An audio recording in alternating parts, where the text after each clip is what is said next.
পুরনো birth certificate, হাতে লেখা জন্ম সার্টিফিকেট আপনি কিভাবে ডিজিটাল করবেন। যদি আপনার কাছে হাতে লেখা এরকম একটি বার্থ সার্টিফিকেট, জন্ম সার্টিফিকেট থাকে, তাহলে আপনি কিন্তু এই সার্টিফিকেটটিকে ডিজিটাল করতে পারবেন। এরপর আপনি অনলাইন থেকে যত ইচ্ছে যতগুলো খুশি আপনি কিন্তু ডাউনলোড করতে পারবেন। তাহলে চলুন দেখে নিচ্ছি আজকের ভিডিওতে আপনি কিভাবে আপনার বার্থ সার্টিফিকেটটি পুরনো এক কথা ওল্ড হয়েছে সেখান থেকে আপনি ডিজিটাল করবেন। স্টেপ বাই স্টেপ প্রসেস দেখিয়ে দেবো আজকের ভিডিওতে। আর আপনি যদি এখনও পর্যন্ত ভিডিওতে লাইক না করে থাকুন অবশ্যই লাইক করে দিন। এর পাশাপাশি চ্যানেল সাবস্ক্রাইব করে পাশে ক্লিক করে নোটস সরকার রাখুন পরবর্তী ভিডিও সরকার পাওয়ার জন্য। আর আপনি যদি আমাদের ভিডিওটি ফেসবুক পেজ এমনি তুমি দেখে থাকেন অবশ্যই ফেসবুক পেজটি ফলো করুন। আর অবশ্যই ভিডিওটি প্রত্যেকে শেয়ার করে জানিয়ে দিন।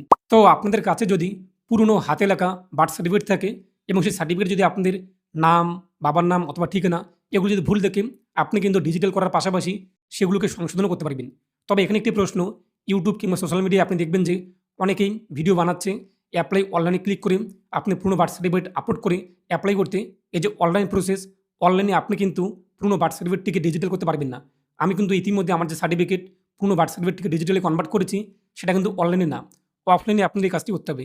আর অফলাইনে কীভাবে আপনি ডিজিটাল করবেন, আপনি দেখুন যে আপনার বার্থ সার্টিফিকেটের নিচে কোন অফিস থেকে ইস্যু করা হয়েছে, কোন অফিস থেকে আপনার সার্টিফিকেটটি তৈরি করা হয়েছে, গ্রাম পঞ্চায়েত নাকি পৌরসভা নাকি আপনি হসপিটাল। তো আপনি দেখে নিন যে কোন জায়গাতে আপনার সার্টিফিকেটটি ইস্যু করেছে এবং কে ইস্যু করেছে। আপনি নিচে কিন্তু সিগনেচার এবং সিল কিন্তু দেখতেই পাচ্ছেন।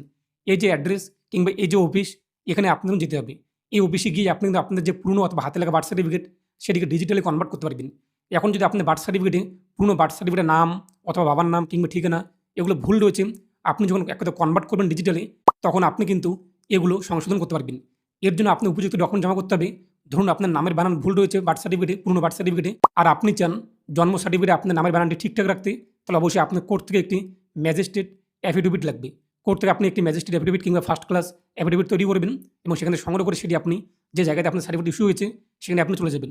কোন কোন ডকুমেন্টস আপনি নিয়ে যেতে হবে বার্থ সার্টিফিকেটটিকে ডিজিটালি কনভার্ট করার জন্য, আপনার যে পুরনো বার্থ সার্টিফিকেট সেটি, তার পাশাপাশি আপনাদের একটি ডকুমেন্টস এবং আপনাদের বাবার এবং আপনার মায়ের যে আধার কার্ড অথবা ভোটার কার্ড তার জেরক্স নিয়ে যেতে হবে।